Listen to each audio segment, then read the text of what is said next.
Yeah. Hey, we're live. Whoa. Good to see everybody. Yeah, got you on the guard.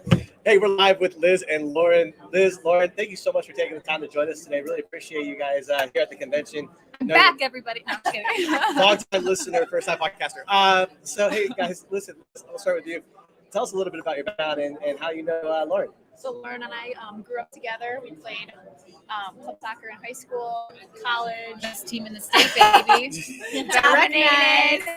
And I played collegiate soccer in Milwaukee. Okay. And then now I coach for a club in Milwaukee, young girls, and just mentoring and coaching them. It's been great and great to connect with Lauren here. Awesome. Well, Lauren, it's been a crazy offseason. A lot happening for Santa Clarita Blue Heat. Yes. There's rumors that you're going to join the coaching staff, apparently, from our conversation. I don't know. So, hey, listen, everywhere. everywhere. You're doing everything, podcasting, modeling. I can't even begin to mention where you're at because it's so many places. But tell us a little bit about the offseason for you and kind of your why as we keep going. Yeah, I mean, obviously to elevate the game is one of the biggest reasons. I just want to stay connected to the game as much as possible. I mean, I've had the amazing opportunity. We're talking about some of the players that got drafted to play with them and just to see them and to mentor them and to chat with them, offline has been really rewarding. And, just kind of doing that with athletes around the world has kind of been my passion, and just staying connected to the game and helping in any capacity that I can. And, the Women's World Cup we got to get excited for that this year. So I think that's going to be super exciting. I'm hoping to play a big role in some things coming up with that. So does that mean going to be down there in Australia? I don't New know. Zealand? That is the goal. So if you're listening and you need me, I'm your girl. CBS, pay attention. I'm HBO. Yeah. So Liz, tell us a little bit about your program that you coach and kind of your why as you have navigated from playing career to now coaching career, and how long have you been coaching? Yeah, so I have been coaching in general 2 years. I've been with the C-Wave for about the past 5 to 6 years. So we are in the Girls Academy. I coach U9 all the way up to U12, but just really love connecting, giving back, developing, and having that role model so they can go to and talk about whatever's on their mind and kind of mold them into these players and student athletes. Also, I think that's just going off of that is big. Is the whole mentoring aspect and having strong female athletes that these players can look up to, because there's not many that give back like Liz does and stuff like that. Now you see more female athletes coming out and doing that and giving back to their communities. And I know when we were growing up, we didn't have, especially coming from Wisconsin, we had no idea what to do with our careers, and we didn't have anybody to kind of mentor us through the whole process. So now we get to do that in return. So it's a lot of fun. And I think sometimes it's hard to navigate. So you can just bounce ideas, and even the older girls will come to me, ask questions, college recruiting, and just kind of helping them navigate that path.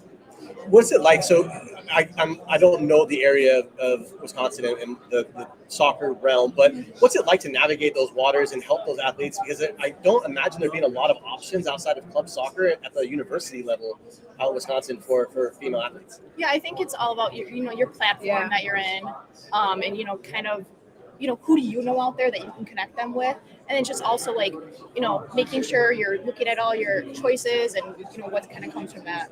I think I remember, it just made me laugh. That's why I was when we were going through the recruiting process, almost everyone on our team went D1. But first, I was from Green Bay. The majority of them were from Milwaukee. We had Leslie Osborne and some other amazing players that went on to do big things. And I remember coach telling me, they're like, we don't recruit within Wisconsin. There's no talent here. It's so night and day now that I'm out in California and I see the level of play and stuff like that. And that's why we're trying to do more of those kind of things in Wisconsin and show, hey, we got some talent here, so I think that's a big thing. So that kind of really struck a chord with me when someone's like, oh, you guys, none of you guys have talent. We're like, huh? We're the number one team in the region. Wisconsin has talent. We were the number one team in the region. We were crushing everybody. So it was kind of just letting these players that don't have the same accessibility as maybe players out in California, just letting them know that there is a future, a path for them, and having great role models like Liz and people, and Leslie does a lot too, and having strong female coaches is cool to help navigate that path.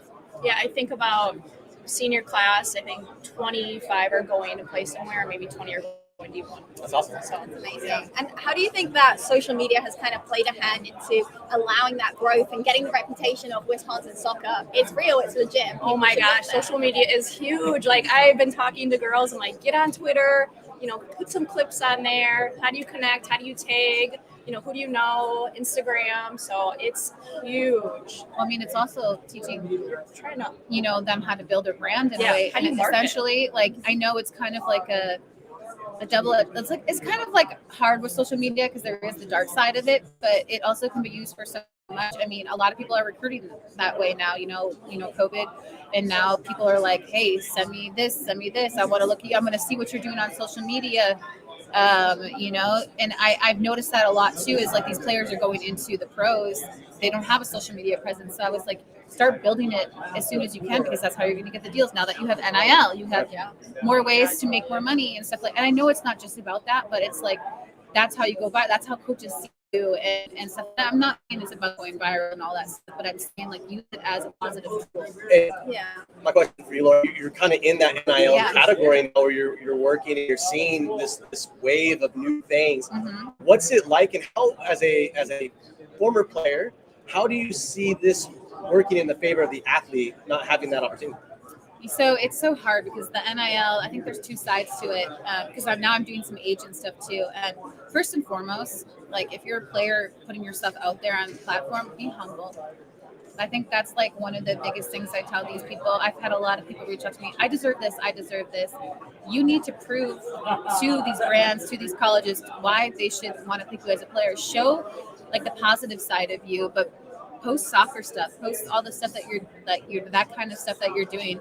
There's a huge market, and I think like even because I don't want to say is like the TikTok and all that stuff. The TikTok, I'm super hip. Oh, TikTok. That kind of stuff, but use it in a positive manner. Like don't like people are like looking, as we always say. There's someone that's always watching, right? Yeah. As we say, like you could have somebody that be like, oh, I saw this, and a repost of this, and you're like, oh, how did you see that? Someone is always watching out there, so be cognizant of the things that you're putting out there, but just showcase yourself, like who you are as a person, because that's what people want to get to know. And I mean, the NIL can be like a really big thing. You see a lot of female athletes making money that way. I mean, that's how I made money. I didn't have NIL back in the day, but the branding and stuff like that is where most of the female athletes unfortunately make more money. Yeah, absolutely. Yeah. Absolutely. And then it kind of does allow the players to manage their own schedules and then be able to put that time back into the game, because a lot of times a few years ago players are juggling having full-time jobs and then going to train in the evenings, and they're a professional player but it's not their whole career. But now with that option, players can manage their own schedule. They can make income that's sufficient enough for them to then put their body through the correct recovery things they need, get the nutrition that they need. So it's really maximizing opportunities. But also just showcasing you as a hardworking type of player. Not, I think that's the thing we lose sight of, especially with this like younger generation. Is I've been talking to a lot of different people behind closed doors, and it's just like not losing sight of like the work ethic, right? And that's the number one thing. The hustle and the work ethic, and you as an athlete should always be number one in taking care of that, and the rest will fall into place. It's not easy, but it will happen, and it's going to take time for you to grow and build that. So, Liz, anything to add to that, and as it relates to a coach and kind of how you help navigate that NIL? Yeah, no, I truly think it's like being humble, the hardworking, and it will come. It takes time, and I think nowadays everybody wants it right now. It just takes to kind of and live out there. So. Well, I appreciate you guys taking the time to join us today. I know you guys got other places to be and the sessions to go to. Any important or special sessions that you're looking forward to this? Diploma-wise or anything? Yeah, I think I enjoyed some of the demos, kind of taking it back, bringing it back to our club. So I think that's been really positive for me. Awesome. Lauren? I'm just good to like network and meet people that are, in the game and want to create change. I've seen, especially when I see my old teammate Haley Carter talking about the, Afghanistan national team and the things that people aren't really aware of, and how they can help and get back to this game. And there's so many cool things that are on the horizon, like things that are coming out, like apps and all these things that people are going to absolutely love and eat up. So it's just been awesome to connect with people. Awesome. Well, I appreciate you guys giving us the opportunity We today can to hang talk. out with you all day. Let's do it. Love it. Okay, well, tomorrow we'll go live all day with Liz and Lauren. We didn't even talk about the draft. No. Congrats to all my SC Blue Heat girls. Proud of y'all. Well, I was going to ask that, and I have time before we have to shuttle off to the AGM. You're but just like really busy today. it's been one of those days. You know, he's been, trying to get me in this chair all day, and it's She's too like busy. 10 She got p.m. right now. It took her 3 hours to get coffee. Okay, let's be real. But let's talk about that. 9 players from Santa Clarita Blue Heat drafted, all of which, I think, with the exception of one, you had the opportunity to play with and potentially mentor. What does it feel like as a member of the UWS? I mean, what to see your teammates do that? Carlos and Ludi and like all the coaches beforehand have done for the program is like pretty awesome, and it's a testament to see how many players, but not let alone the UWS players in general that are in it. It's just a good, avenue for players. And I mean, like, our team was baller. And as you can see, like, they all went pretty high. And even if the ones that didn't get drafted that I know are really good players, they're going to be on a team. It's just, how this politics game goes. But I have to say, I'm so proud of the players that did get drafted. I was like this all day yesterday. I was like screaming on the airplane. People were like, what is wrong with you? But they have the opportunity. I'm old. I'm about to be 40 this year, so to be able to share the field with Alyssa Thompson and Lena, and Lena and like Penelope and Jenna. I could list everybody. But just to be able to be out there with this next generation and still kick it around with them makes me feel good, So shout out to us 4-year-olds. They're gonna crush it. They're gonna crush it this year. So you guys, I hope you guys all tune in, watch the NWSL this year, but also watch the UWS. It's gonna be another great season. I'm gonna ask you this. This is gonna be the fun one. What should we expect from Giselle Thompson this summer? Seeing that, let me tell you, if you don't know who Giselle is, you better recognize, like, she is. Alyssa, they're just, the two of them together are such powerhouses, and Giselle is more of a defending type. She can literally put her anywhere, like she will run circles around everybody, but I hope she follows in her sister's footsteps, which she probably will. But she's still in high school, which is even crazy to say out loud. I wish I was that talented in high school. But Giselle Thompson, I was already telling all the NWSL teams, keep her on your radar, even though they already know. They already know. It's got an imprint in there a little bit more. Definitely. And lastly, do you guys have any advice for those players who didn't get picked up last night, but there's still so many opportunities for them to play? So what would your advice be to them?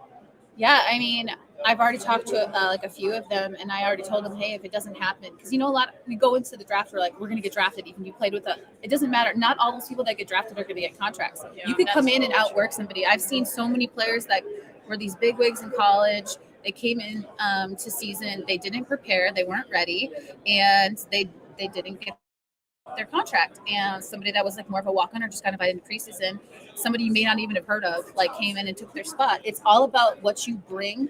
And what I would say too is, like, I'm always somebody, you don't need an agent, you don't need somebody, as long as you are confident in yourself and your abilities, and reach out to, like, don't be hesitant. Like, I don't know why this day and age people are so hesitant to like reach out to people. Tell them who you are, what your strong suits are, what you bring to the table. Tell them you're ready. Hey, I am ready to go. Give me this opportunity. I will see you at preseason. I'll pay my way. I'll do whatever. 100%. And then you earn that contract. And it took me 3 years to get going in the league. And then wham, bam, then I got on the national team, because I just ran into my old coach, and he's like, basically, I let you start that one game, and then your career took off. I didn't play for 3 years in the pros. Yeah.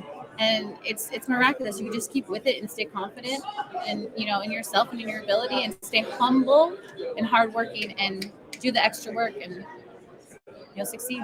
Anything to add to that, Liz? No, totally agree with Lauren, 100%. Well, write your own story. That's write your own story. Yes. Hardworking, be humble. Awesome. Well, I really appreciate you guys giving us the platform, the opportunity to talk, and we look forward to many more conversations as we get ready for the summer of soccer here in 2023. Yeah. Yes. Awesome. Go Canada. Thank you.